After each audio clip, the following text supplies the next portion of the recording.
right. Do it for the boat shoot. Let's go, Ben. Let's go on. Let's go, Ben. Let's go on. Blow my mind. Bring it up, poet. Come on. I kind of know that. Milk God. Let's do it for the milk God.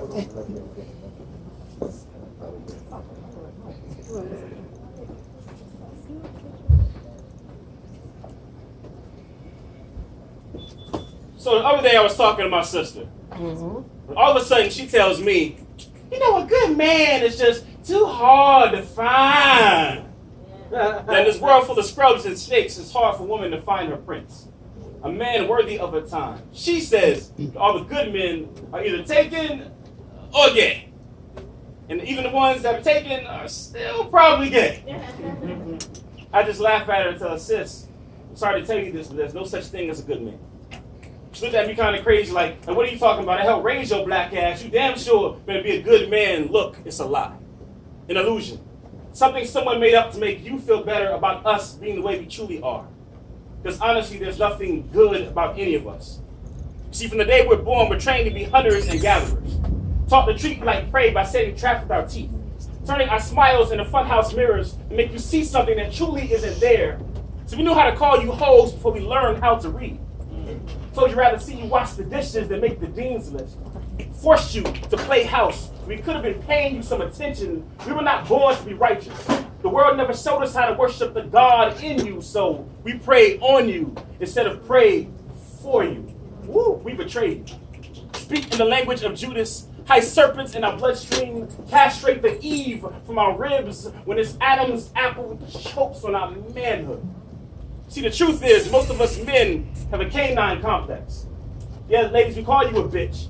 Sex you doggy style, live in a dog house, and we love chasing pussycat because there's nothing but the dog in us. See, around here, we love to make it rain. Watch precipitation drown your swimming when we swim inside of you. Tell you to bust it open while we bust down your self-esteem.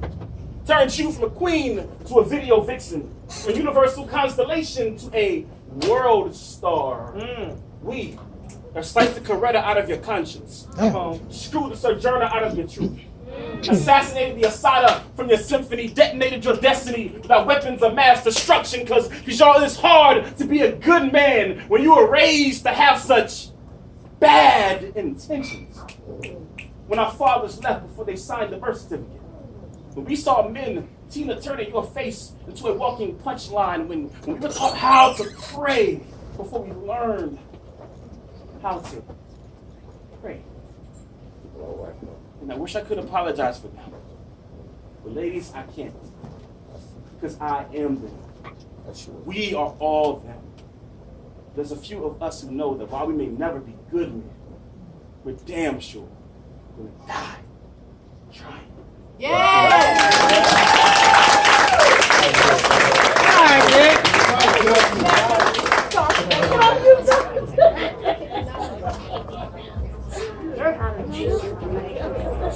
All right, judges, you're working everything out. Y'all put your hands together for Ari one more time. Judges, what you got for me, please? I see one score. There's two scores. There's the third, fourth, and fifth. From the lowest to high, there is a 9.6. There's a 9.8. A 9.9, a 10, and a 10. Here's a score of 29.7. 29.7 for the poet. Give it up for the poet. Yes, keep your hands going for your next poet on the microphone. Concord Jones. Y'all can do better than that.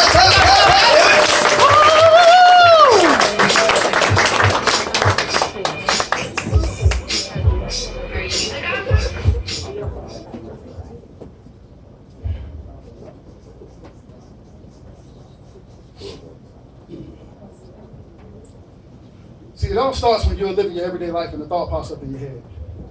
Something so inspiring that you have to get to your computer, tablet, laptop, phone, get some paper and some ink, and maybe even a piece of lead. So you take it to process a lesson that you're about to teach yourself.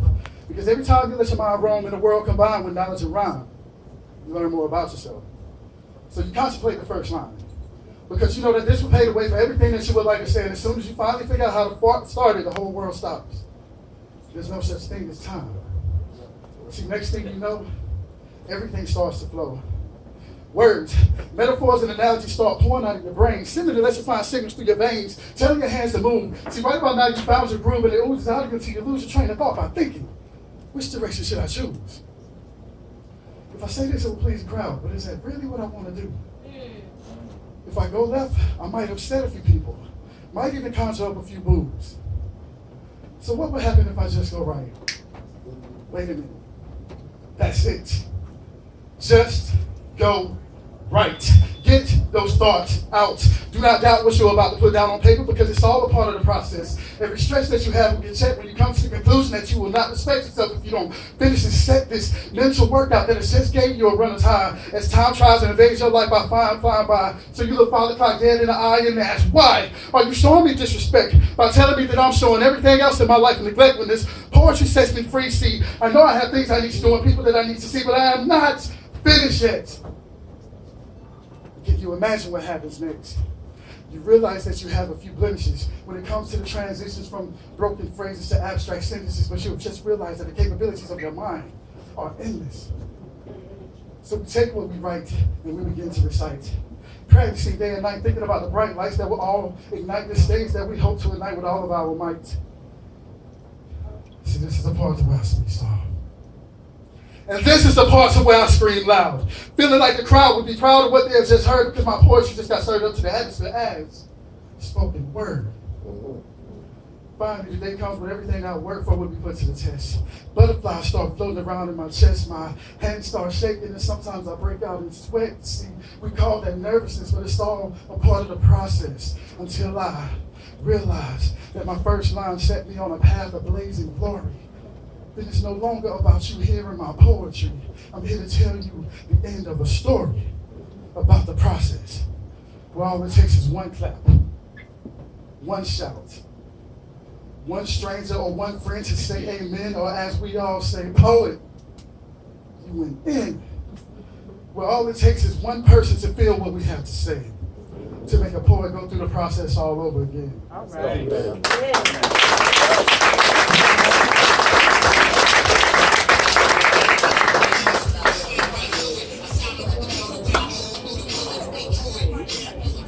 All right, y'all put your hands together again for Conqueror. We are working on a chair situation, so we got like one chair right here, and then these brothers are bringing some chairs up here, so if you're standing and you want to sit, feel free. I believe there's like one stool situation somewhere around the barn. Y'all came as a group, we finna split y'all up like, you know, slavery. Somebody finna go to Florida, somebody finna go to Georgia. One of y'all be lucky enough to move to Connecticut. All right. Not gonna.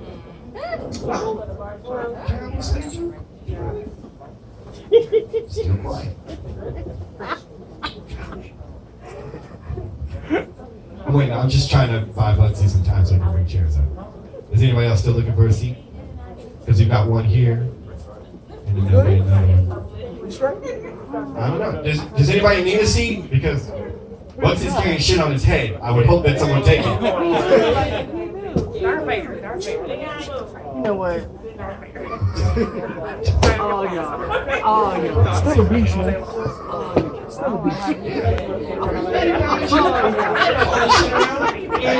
chest all puffed out and shit like it. Move chairs and shit in this motherfucker. And Marcel tickets out holding out move chairs in this motherfucker tonight. All right. Here we go. Judges, what you got for me now? I got 1 score, 2 scores, 3 scores, 3 scores, 4 scores, and 5. From lowest to high, there's an 8.5. There's an 8.6. There's an 8.8. There's an 8.9. And a 9.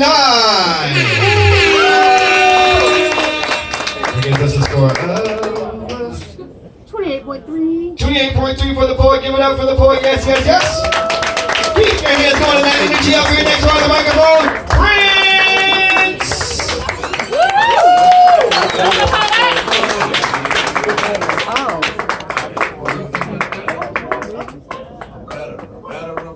Another day, another chance.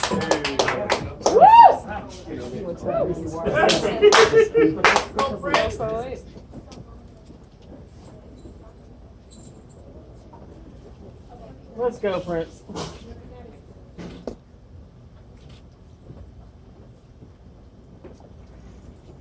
And she asked me. She said, "Do you even know what unconditional love is?" And I answered. I said, "My first encounter with unconditional love was when my stepfather hit my mother, and she made excuses for him being abusive. Drowned her dreams of ever meeting her dream man. She settled for this less than cheap imitation, and she said it was because she loved him.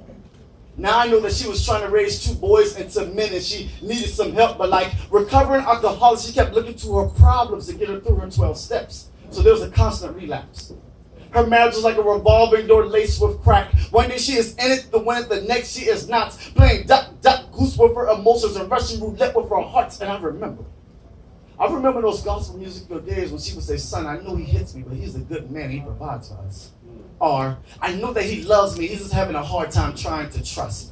And I used to think to myself, when in the hell would she wake the fuck up? This man's only problem was his lust for lust. And sometimes I was even bold enough to pray to give God a chance to ask me for forgiveness for allowing this queen to get beaten, a prince to witness. And she used to wear makeup on her skin like she can make up for his sins, but that easy breezy, beautiful cover girl slogan is some bullshit that's made by a man. If that man hits you once, shame on him. If he hits you twice, shame on you. It's a damn shame him putting his hands on a woman, but even a bigger one if you continue to let him to see Harry. Harry found the Underground Railroads. Hell, Tina even picked up her goddamn shoe. Medea, she said throw hot grits on his ass, and Lorena Bobbitt, well, she bit off what no man once chewed.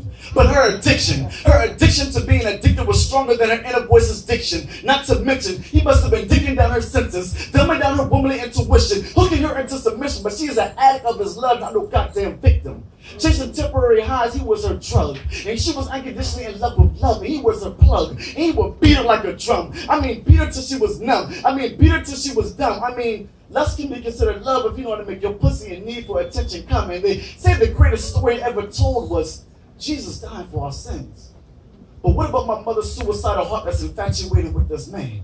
Taking time-bomb thoughts of happily ever after. She was just chasing for forever and praying for happiness after. She just wanted to read the brief synopsis of love, not the trials and tribulations that manifested in each chapter. But this was love, which to her made things simple.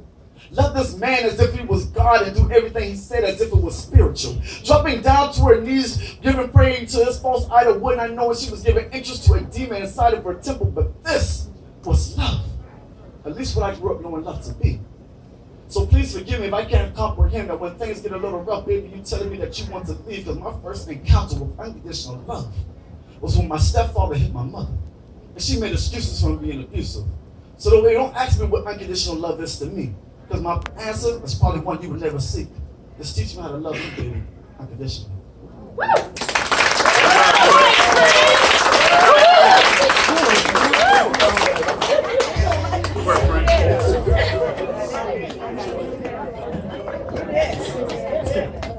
All right, put your hands together for Prince one more time, please.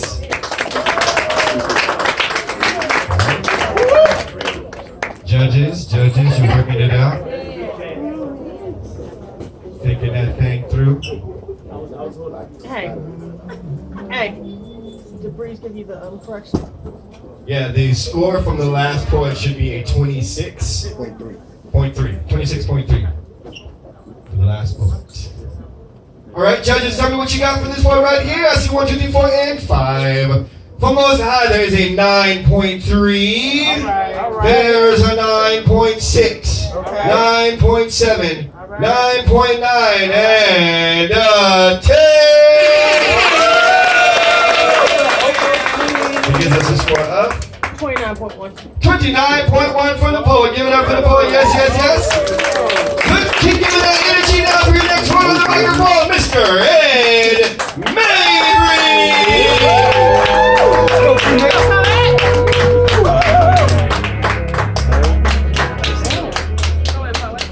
Happy birthday, Ed.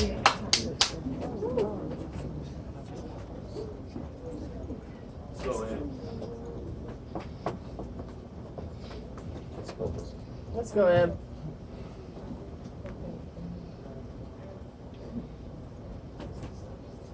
Texas tea don't taste the same no more ever since they started sweetening it with Sandra Bland. Pause.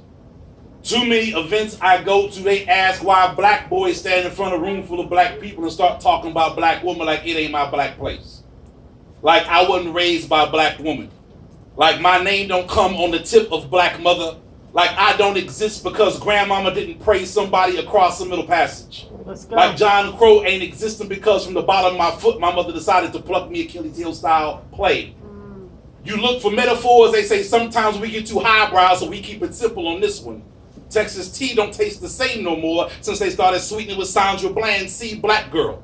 2 weeks away from new job in Texas, new town, new state she never been in before, happy as possibly can be. Goes through stoplight, little too soon, too fast. Cop pulls her over on routine stop. She decides to pull out cigarette. He starts telling her to put it out. What he meant to say was metaphor. Don't you understand black woman already on fire? You already burning. You already the sun and starlight itself. Don't need no extra flame, but his white skin couldn't get past the fact of her blackness. So instead, he arrests her.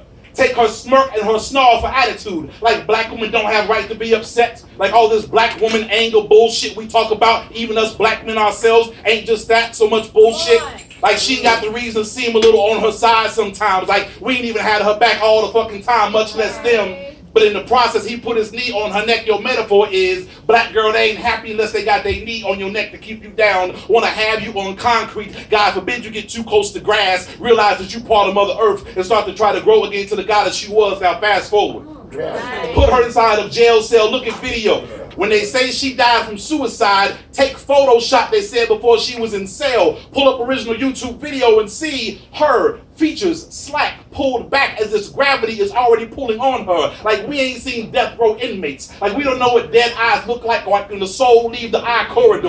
Like facial features slack. Like we dumb enough to think she that. More so, in the corner is a cigarette butt. Funny how cigarette butt is magically clinging onto wall/floor. They actually got her laying on when they take her wall photo. Your metaphor is they will lie you up against a wall and have you not feeling like you on your floor until you feel like you are dead. God damn it. Ain't happy unless you feel that way.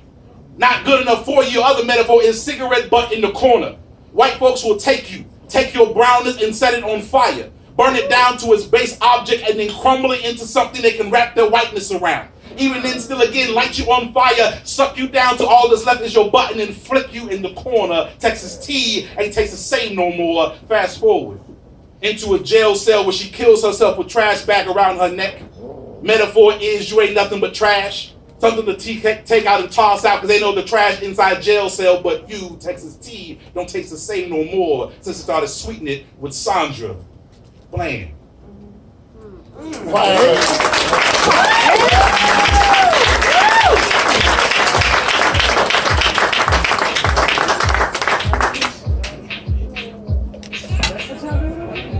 Right. Let them go. That was Anne Mary. Put your hands together for Anne Mary.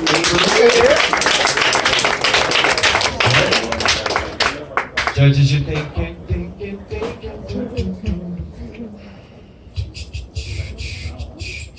And judges, what say you? I got 1, 2, 3, 4, 5. From lowest to high, there is a 9.8.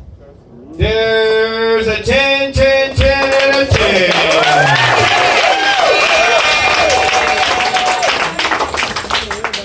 That gives us a score up. We're going to work this thing through and through. We're going to do it by the book. It's a 30. It's a 30! Give that for all. Yes, yes, yes. Keep those hands going for your next one on the microphone. Infinite!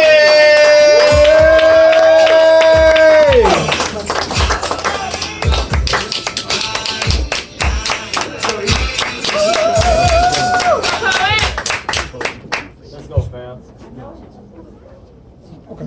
Get the beard. Let's go in. You unruly beast!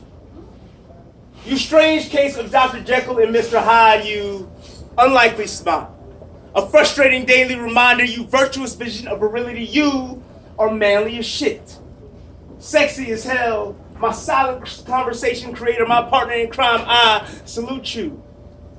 My beard, This celebrated nappy fleece frame of my smile, who knew your reluctant genesis would spark an improbable odyssey? My face just hasn't been the same. So beautifully unfamiliar, meticulously unkept, incredibly fickle. We have been through thick and thin, and thick and thin again. But the constant is growth. We have grown together defiantly in arms, and you are both weakness and strength. And I must be more Samson than I know. Hell, I've never been able to deny a Delilah either. My beard, a rock ballad meets hip hop symphony. This righteous idiom rave of my soul. This slow building superhero anthem of first impression. Dun dun dun dun. I can never imagine life without you. My parents think you both bristly and bothersome, more beast of burden, barely acceptable. Wish I would master the art of shaving and retire you to stubble, but never. Okay, maybe not never. But you know, no time soon, I relearn commitment, dedication, learn to care for you, team natural. And they'd be like, yo, what kind of chemicals you put in there? I said, put no chemicals, only juices and berries. Beers, oils, creams, balms, and conditions. I'm a bit obsessed, but you are testimony of resilience, symbol of self-love, wonder of my world, my beard, legendary, a poem. My body is growing from me. Man, my beard be like, I woke up like this. I'm a boss, and any man can start a beard, but it takes a real man to finish one. Just know, I'm more militant now than last shave. Shaggy beyond belief, but I can't seem to trim you. Just can't seem to let go, so just grow wild as uncivilized as they assume I am. Grow dangerous like night, like Arizona tea and Skittles, like fears grown from follicles. They say black not reason, cause race not issue. My beard be issue like warning shots in the ceilings. It stands its ground, grows brilliant. Be shine, I shine. My beard be made. My beard is black fist in air. This black power salute, a peaceful protest the status quo. And they say it's unprofessional, but we professional cause we broke the mold. But I wish it was defense to chokeholds or bulletproof, because my skin be target. Yes, bullseye, like black skin begat killed by police, and killed by police equals no indictment. I guess my beard, the assumption of guilt, be criminal, be violent. No, this beard isn't just riots, it's rooted in recollection from which I came. It's a belief in a dare to dream. It's freedom, remembrance of the fallen in a rage against the machine. There's untelevised revolution hanging from my chin, but all they see is the stereotypes in my skin. My beard is strange fruit, a reminder that I could die too soon. Each strand of gray, a reminder. Each strand of gray, a memory of a time that I survived something that probably should have killed me. My beard, this flawless, unwavering hope that change is still just one clean shave away. Oh.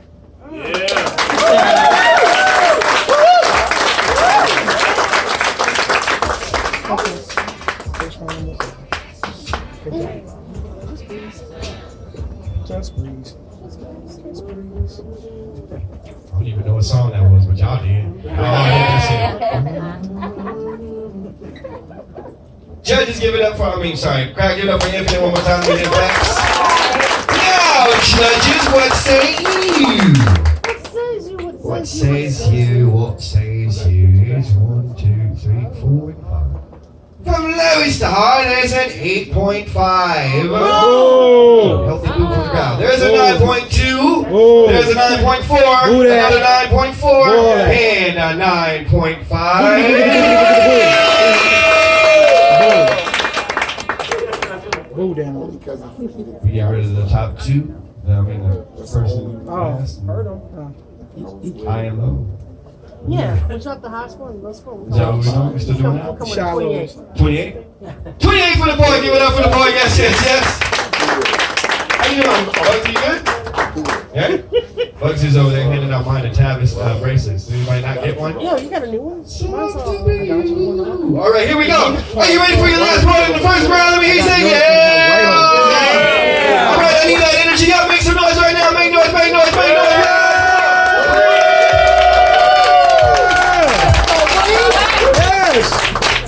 Let's go, Breeze. All right, Breeze. Come on, son. All right, corn chips. The first poet in uniform. Come on, Ken. Let's go, baby. Come on, Ken. Let's go. Let him be himself. Come on, be yourself, brother. Let's go. Tell the story.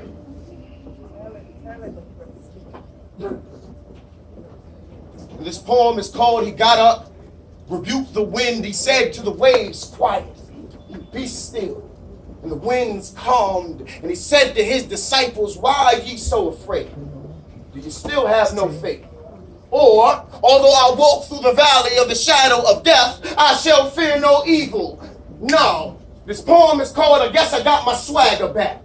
the devil tried to kill me, y'all, but I guess I got the dagger back. Or the gospel according to Bone Crusher, bitch, I ain't ever scared. Or how to use Kirk Franklin's Hello Fear album as an oxygen mask in the gas chamber of Give Up. Or how to use an ultralight beam as a nightlight to finish your coloring book while eating Sunday candy in the dark of doubt. Nah, this poem is called The Heart is a House of Love.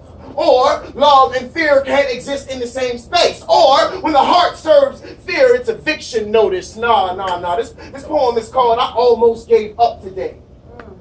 Subtitle: For my daughter's smile, for my son's lies, for my mama's prayers. Nah, this poem is called Faith Never Left. It's your inner child just loving to play hide and seek at all the worst times, which is actually always the perfect time. It loves to hide in all the spots you forgot to look, like maybe the last place you saw God at. Or this poem is called The Praise Dance of a Sinner, a fight song for the scared to start over. Because your genesis be engulfed in darkness when you circumstances make you forget how to speak yourself a son. And no, this poem is called At One Time Fear Was Talking Shit. He said, I better not catch you walking through that valley of the shadow of death, cause I be that darkness there, and I be heavy in them streets. So heavy you won't be able to lift your voice or sing or do a poem or nothing to get you up off this block. You think you tough, huh? Well, try me then, sucker. See if I don't choke the let there be right out of you. Nah, this poem is called The Pull-Up. When I ran up on fear because he was talking shit. Come on. Like, yeah, I be walking through that valley of the shadow of death often, and bitch, I ain't never scared. I got my swagger back. The devil tried to kill me, but now I'm up in this spot looking fresh as Sunday candy, a ultralight beam, awesome, illuminating all that nothing he is. And yes, I found that faith. It never left. It was just playing hide and seek with the prayers and the laughs and the smiles, coloring book bright and hiding in the last place I saw God at. Oh yeah. He told me to ask you, what's all that darkness you think you are, after he reminded me that I am the light he let there be. And nah, this poem is called Cursing in Church. The testimony of a heathen that God ain't through with as long as I ain't through with my motherfucking self. Nah, this poem is called Every Breath I Take is a Middle Finger Praise Dancing to the Drum of How I Almost Gave Up Today. But no, this poem is called Hello Fear. Fuck you and amen.